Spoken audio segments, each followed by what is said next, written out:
À l'occasion de la célébration de la Semaine nationale de la prévention, je vais vous parler aujourd'hui de l'hépatite virale B. L'hépatite virale B est une maladie grave, surtout dans sa forme fulminante, mais aussi par ses complications redoutables au long cours, qui sont l'insuffisance hépatique chronique, avec son évolution vers la cirrhose hépatique, et le risque de survenue du carcinome hépatocellulaire. Donc, cette maladie est due à un virus qui porte le même nom, le virus de l'hépatite B, qui se transmet par voie sanguine, par les liquides biologiques et par la salive, et aussi par la voie sexuelle et de la mère à l'enfant. Dans la majorité des cas,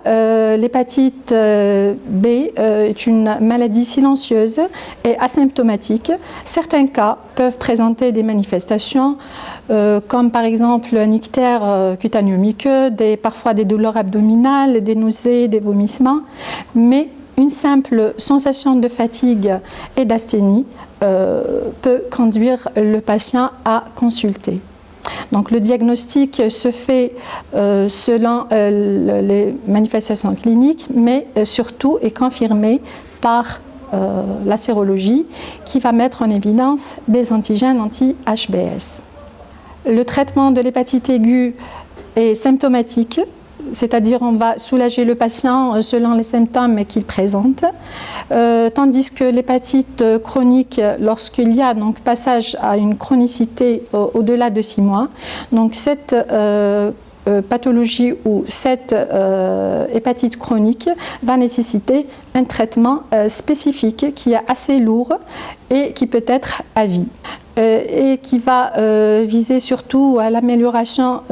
du pronostic vital avec la diminution de la survenue du carcinome hépatocellulaire et le ralentissement de l'évolution vers la cirrhose hépatique. Donc, la prévention reste primordiale pour cette pathologie, surtout que la vaccination de l'hépatite B existe déjà depuis longtemps, depuis 1982. D'ailleurs, chez nous, elle est devenue obligatoire depuis 2004 par la législation algérienne dans certains milieux professionnels. Ce vaccin a prouvé son efficacité selon plusieurs études épidémiologiques qui ont montré l'efficacité de ce vaccin dans la réduction de l'incidence de la survenue de cette maladie infectieuse. On conseille vivement le personnel médical, le personnel paramédical ainsi que tout le personnel hospitalier à se faire vacciner par ce simple vaccin ou ce vaccin qui est très simple et qui se fait selon un schéma court qui comporte 3 doses d'injection du vaccin, allant du vaccin, premier vaccin suivi d'un vaccin après 1 mois et d'une 3e dose ou d'un rappel après 6 mois. Donc, l'hépatite B reste une pathologie grave de par sa forme fulminante qui peut être mortelle, mais aussi par ses complications long cours qui sont l'insuffisance hépatique